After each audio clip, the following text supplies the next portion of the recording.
राज्य कर्मचाऱ्यांना केंद्र सरकारची यूपीएस योजना अथवा राज्याची सुधारित राष्ट्रीय निवृत्ती वेतन योजना लागू करण्याबाबत परिपत्रक निर्गमित दिनांक 13/3/2025 बघा circular issued on 13/3/2025 regarding implement of central government UPS scheme for or states revised national pension scheme for the state employees. राज्य कर्मचाऱ्यांना केंद्र सरकारची एकीकृत निवृत्ती वेतन योजना अथवा राज्य शासनाची सुधारित राष्ट्रीय निवृत्ती वेतन योजना ही लागू करण्याबाबत शिक्षण संचालनालय यामार्फत दिनांक 13 मार्च 2025 रोजी महत्त्वपूर्ण शासन परिपत्रक निर्गमित करण्यात आला आहे। सदरचे परिपत्रक हे वित्त विभागाच्या दिनांक 20/9/2024 रोजीच्या या शासन निर्णयाच्या अनुषंगाने निर्गमित या ठिकाणी करण्यात आला आहे। सदरचे परिपत्रक हे विभागीय शिक्षण उपसंचालक सर्व, शिक्षण अधिकारी माध्यमिक जिल्हा परिषद सर्व, शिक्षक शिक्षण निरीक्षक उत्तर दक्षिण पश्चिम मुंबई व अधीक्षक वेतन व भविष्य निर्वाह निधी पथक माध्यमिक सर्व यांच्या प्रती सादर करण्यात आलेला आहे। सदर परिपत्रकानुसार नमूद करण्यात आले आहेत की वित्त विभाग व माननीय आयुक्त शिक्षण कार्यालयाने कळविल्याप्रमाणे सदर शासन निर्णयात नमूद केल्याप्रमाणे सदर शासन GR मध्ये नमूद केल्याप्रमाणे कार्यवाही अपेक्षित असून त्यानुसार योग्य ती कार्यवाही करण्याचे निर्देश या ठिकाणी देण्यात आलेले आहेत।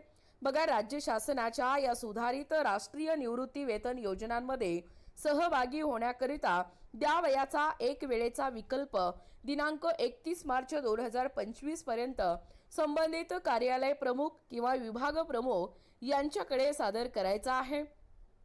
वित्त विभागाच्या वरील नमूद शासन निर्णय लागू असणाऱ्या शिक्षक किंवा शिक्षकेतर कर्मचाऱ्यांच्या बाबतीत नियमोचित कार्यवाही होणे हे आवश्यक असल्याचे नमूद करण्यात आले आहेत।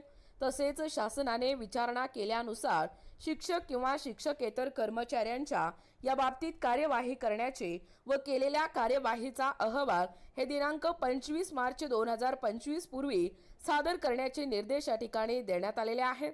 बघा, या ठिकाणी तुम्ही पाहू शकता शिक्षण संचालनालय 13 मार्च 2025।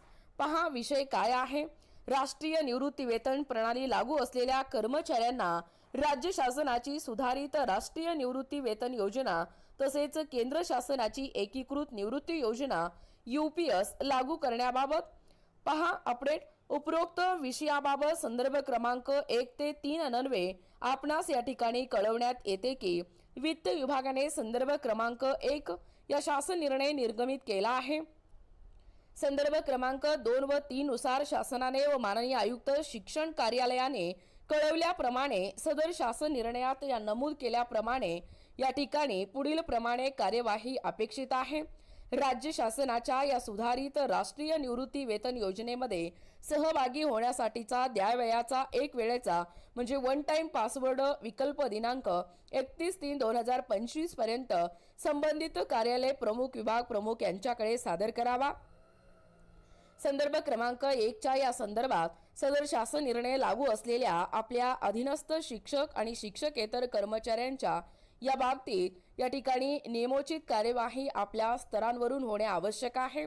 त्यानुसार उपरोक्त संदर्भ क्रमांक 2 अन्वये शासनाने विचारणा केल्यानुसार संदर्भ क्रमांक 1 शासन निर्णयामध्ये नमूद केल्याप्रमाणे सदर शासन निर्णय लागू असलेल्या या शिक्षक आणि शिक्षकेतर कर्मचारी यांच्या बाबतीत कार्यवाही करावी व केलेल्या या कार्यवाहीचा अहवाल दिनांक 25/3/2025 पूर्वी या संचालनालयास सादर करावा।